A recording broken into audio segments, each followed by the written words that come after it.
Yo, yo, yo les gars, j'espère que vous allez bien les mecs. On se retrouve aujourd'hui pour une nouvelle vidéo les gars. La première vidéo tier list sur la chaîne.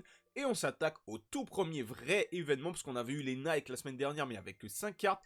Aujourd'hui, on s'attaque au RTTK. Les cartes évolutives en fonction des performances des équipes en phase de groupe de la Ligue des Champions. Donc les gars, on est parti. On va sur notre petit classement les gars. C'est parti, let's go! On se retrouve donc les amis sur le site Tiermaker, le site sur lequel je réalise les tier lists. On a normalement tous les RTTK les gars, Europa League Conférence, Europa League et enfin Ligue des Champions. On a aussi nos 4 catégories, moyen, bon, très bon et God. Et comme d'hab les gars, on va commencer avec la catégorie des joueurs moyens. Et on va commencer les gars avec Wiffer, c'est le plus évident pour moi, il joue en Eredivisie, petit général, il a une carte quand même sympathique pour un milieu, tu vois, c'est... À part entière, c'est pratiquement 80 partout. Enfin, c'est 80 partout. Il est en double 3 étoiles. Mais on va pas se mentir, ce genre de joueur in-game, c'est pas un truc de fou. Franchement, en plus, il n'y a pas beaucoup de monde. Si on est Eredivisie, le championnat a beaucoup baissé. On voit la situation de l'Ajax. Les gars, ils font 3-3 contre Marseille. Ils sont tartés contre tout le monde. C'est plus, voilà, c'est plus aussi relevé qu'avant. Donc, au niveau des liens, ça va être compliqué. En plus, il est en double 3 étoiles. Il n'y a rien de fou. Et il est dans une poule avec la Lazio et l'Atlético. Je ne vois pas le Feyenoord passer la poule. Donc, je ne vois pas cette carte évoluer beaucoup. On va continuer, les amis, avec Dzeko, les gars. Alors, peut-être que certains l'auraient mis dans bon. Voilà, il a 88, il a 5 étoiles de mauvais pied. En frappe, je pense qu'à la finition, ça ne doit pas trembler. C'est peut-être un profil qui peut être intéressant. En tout cas, pour moi, il n'est pas trop intéressant Dzeko. Après, je ne connais pas les poules d'Europa League Conférence, les gars. Là, j'ai les poules sous les yeux de Ligue des Champions pour ne pas faire d'erreur. Mais celles de Europa League Conférence, les gars, je ne les ai pas. Je suppose que le Fenerbahçe, en Europa League Conférence, ils devraient pouvoir faire leur trou. Mais je pense qu'in-game, voilà, en plus, Ligue turque, Edin Dzeko, à la limite, ça peut être en sortie de banc, sur un corner, ça peut faire la différence. Mais pour moi, ça reste quand même moyen. Ça reste quand même assez limité dans ce que tu peux faire. On va continuer les amis avec Machado, les gars. Machado, très déçu, franchement, s'il nous sort une carte du RC Lens. Faites un petit effort, les gars, voilà, un petit effort. Machado. En plus, toi, je trouve il a un petit air de Ferland Mendy, je sais pas, la forme du visage. Je me dis, il y a un petit air de Ferland Mendy. Mais sur la carte, il n'y a pas d'air, il n'y a pas de ressemblance avec Ferland. Franchement, tu nous sors en latéral à 85 de vitesse. Au début du jeu, ça peut faire le job, mais voilà, il faut le rendre un peu attractif. Il faut nous donner envie de jouer avec. Là, j'ai pas trop envie de jouer avec Machado. Pourtant, ça aurait pu être une alternative en Ligue 1 à du Nuno Mendes, à du Karchaoui. Mais 85 de vitesse, c'est beaucoup trop limité. On va continuer les amis avec Giovanni Reina les gars. Alors petite déception, petite anecdote. De base, c'était Bruno Guimaraes qui devait sortir en objectif. Tout le monde s'était dit, wesh, c'est une dinguerie, c'est une carte de fou Bruno Guimaraes pour être en objectif. Mais on a été ramené à la réalité les gars. Giovanni Reina est sorti finalement à la place de Bruno Guimaraes en objectif. Et voilà, 4 étoiles de geste technique, 2 étoiles de mauvais pied. Déjà sur les étoiles, c'est pas fou. La carte en tant que MOC, ça peut faire le job. Ça peut faire le job. En vrai, 84 de vitesse, 88 de dribble. Mais les étoiles, pour moi, c'est un frein. Et en plus, il est dans une poule assez complicado, voilà, avec Newcastle, PSG, AC Milan.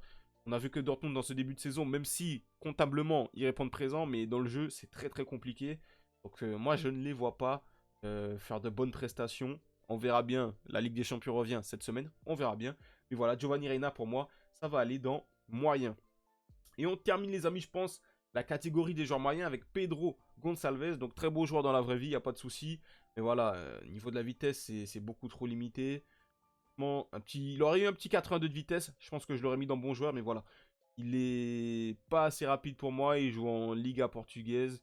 Donc après, la carte, elle peut évoluer. Le Sporting, on sait que c'est toujours un club qui fait des bonnes prestations en Coupe d'Europe. Donc la carte, elle peut très bien évoluer et passer à 86, normalement, si je ne me trompe pas ou 87, je sais plus, j'ai plus en tête exactement les conditions pour up, je sais qu'il faut gagner 2 matchs, mais je sais que c'est différent avec l'Europa League, donc j'ai pas envie de dire de bêtises, mais voilà, il peut augmenter au moins à 86, on va dire, et avoir quand même un peu plus en vitesse et dans les autres statistiques, ça peut être sympa, mais sur la carte de base, moi je vais le mettre en moyen.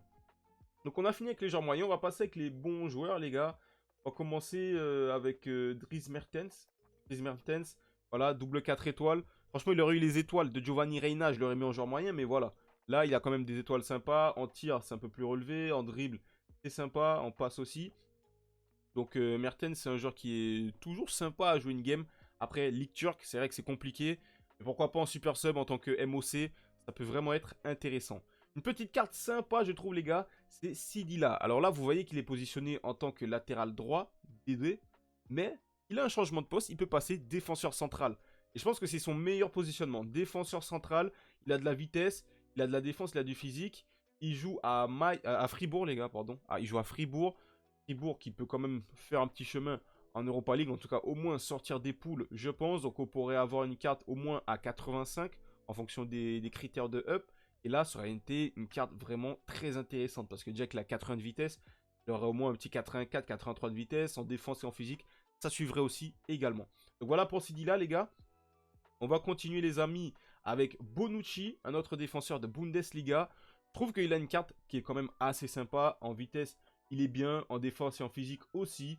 L'Union de Berlin, par contre, c'est compliqué la poule. Il y a Naples, il y a le Real Madrid. Ils ont déjà perdu le premier match contre le Real. À voir qu'est-ce qu'ils peuvent faire contre le Napoli. Et je me rappelle plus c'est qui la dernière équipe. Je crois que c'est Braga, je suis pas sûr. Il me semble que c'est Braga.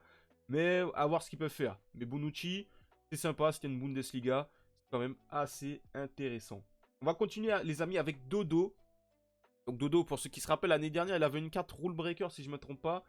Il était sorti en carte spéciale. Là, il revient. Il fait 1m66. Il est un petit peu petit. Il est en double 3 étoiles. Mais c'est le genre de latéral que tu aimes bien avoir. C'est le genre de latéral qui apporte beaucoup offensivement. Donc Dodo, pour moi, ça va aller dans bon joueur. Après, c'est pas un crack. Il a quand même des défauts. Voilà, défense, vitesse. Pas vitesse, pardon. Défense physique. C'est pas ce qu'il y a de mieux. Mais franchement, ça peut être intéressant. Surtout qu'on voit que Quadrado n'a pas encore de carte spéciale.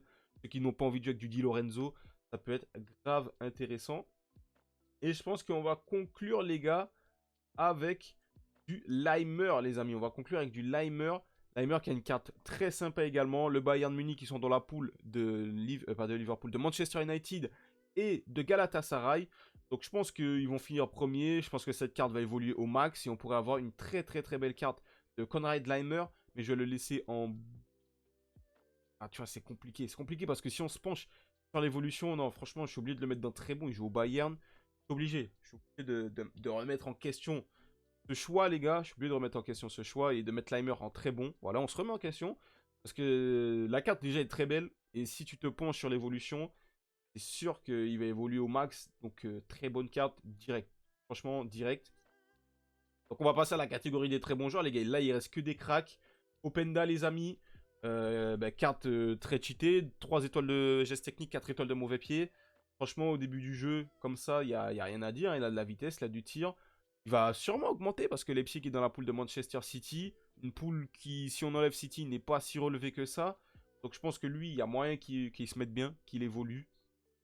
Donc Openda, dans très bon joueur. Au début du jeu, ça casse toujours la baraque. On va continuer, les gars, avec Kalulu. Donc lui aussi, poule relevée, les gars. Comme Giovanni Reina, puisqu'il est dans la poule de Newcastle, du PSG et de Dortmund. Mais je pense que cette année, le Milan, ils ont les armes pour pouvoir au moins aller chercher les victoires et se qualifier. Comme ils l'ont fait l'année dernière avec le Benacer RTTK, on s'en souvient tous. Donc là, il a déjà une carte très sympa en tant que défenseur central. S'il évolue, franchement, on peut avoir un petit crack. Une espèce de Tomori français, en fait. Un Tomori français. Et je pense que la carte, elle serait quand même forte, au moins avant la fin de l'année, quoi. Ça va faire le job jusqu'à là. On continue, les amis, avec Bruno Guimaraes. Donc, très belle carte, les gars. Après, il n'a pas eu de up au niveau des gestes techniques. Par exemple, on sait que Erling Haaland, il a eu. C'est dommage, je pense. C'est dommage. Ils auraient pu lui mettre une petite 4ème étoile de gestes techniques. Il est brasiliano quand même. Mais la déception, les gars, c'est au niveau du prix. Parce que même s'il a une belle carte, il coûte quand même assez cher, les gars. Il coûte quand même très cher. Et 200K au début du jeu comme ça, c'est compliqué à sortir. Il faut des notes, il faut des crédits. C'est assez compliqué. Mais dans l'ensemble, c'est une très bonne carte. Si vous avez la moula, si vous êtes à disposition, vous avez des fonds à disposition pour le faire, ben, n'hésitez pas, les gars. Foncez. On continue, les amis, avec De Paul. Un petit peu dans le registre de Guimaraes, mais il a quand même moins en défense. Mais De Paul, c'est une carte qui est quand même toujours intéressante sur FIFA, eSport FC maintenant. Il a une poule Lazio, Feyenoord. Je pense que l'Atlético devrait quand même s'en sortir, les gars. Donc je pense que comme Limer, il va apprendre les évolutions au maximum. Là, on aura une sacrée carte parce qu'il me semble qu'il est en double 4 étoiles. Et c'est franchement un milieu ultra kiffant à jouer. Tu te fais un milieu de Paul Llorente et tu rajoutes je sais pas qui derrière, un De Jong. C'est un vrai milieu qui est très très très intéressant. Et les gars, je pense que On va finir avec Victor Osimhen, les amis, poule Real Madrid, Union de Berlin. Il y a 4 étoiles de mauvais pied, 3 étoiles de gestes techniques. 4 très intéressantes au début du jeu. Franchement, c'est le genre de buteur, tu te prends pas la tête, tu cours. On a vu que la course R1, c'est quand même assez cheaté. Lui, tu cours tout droit. Devant les cages, ça va pas blaguer, tu vois. 89 de tir, 92 de vitesse. Donc pour moi, Osimhen, ça va dans très bons joueurs. Et là, les 4 cartes qui nous restent, les amis, on a oublié de rajouter un S à GOAT, les gars, parce qu'il y en a plusieurs. Donc on va commencer avec Erling Haaland, bien sûr, égérie du jeu au début. Du jeu, c'est lui le patron, franchement. Double 4 étoiles. Non, merde. Alors les gars, j'ai bugué. Franchement, je suis parti dans un délire. Erling Haaland, 3 étoiles, 2 gestes techniques, 4 étoiles de mauvais pied, égérie du jeu. Franchement, il n'y a rien à dire, les gars, que tu veux raconter de plus. Le mec, il est bugué. Les corners, c'est abusé cette année. Donc, lui, il place sa tête. C'est terminé. Donc, Erling Haaland en GOAT, les gars. On va continuer avec Bruno Fernandes. Je trouve carte très intéressante au début du jeu. Je ne sais pas si on va retrouver le Bruno Fernandes Prime qu'on avait sur FIFA 19, l'année où il a été Totti, tout ça. Mais carte très intéressante, franchement, au milieu de terrain. Moi, j'ai fait De Bruyne SBC, mais j'aurais bien aimé aussi avoir un petit Bruno Fernandes. On continue, les gars, avec Luis Diaz, qui, sur le côté, c'est très intéressant en première ligue, les gars. Je pense que Liverpool, ils sont en Europa League, ils vont faire le job. Donc, il aura une très, très, très grosse carte à la fin des RTTK. Donc, Luis Diaz, les gars, très, très lourd, c'est validé. Et enfin, pour moi, c'est lui le meilleur, les gars. Le meilleur, parce que de base, il a une carte à 86. On l'a fait passer à 89. C'est Bukayo Saka, double 4 étoiles, une carte de taré. Arsenal, ça devrait le faire. Ils sont dans la poule PSV, Séville et Lens.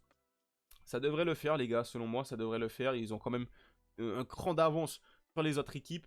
Donc, Bukayo Saka devrait avoir une carte à plus de 90 après les RTTK. Franchement, une carte de fou furieux.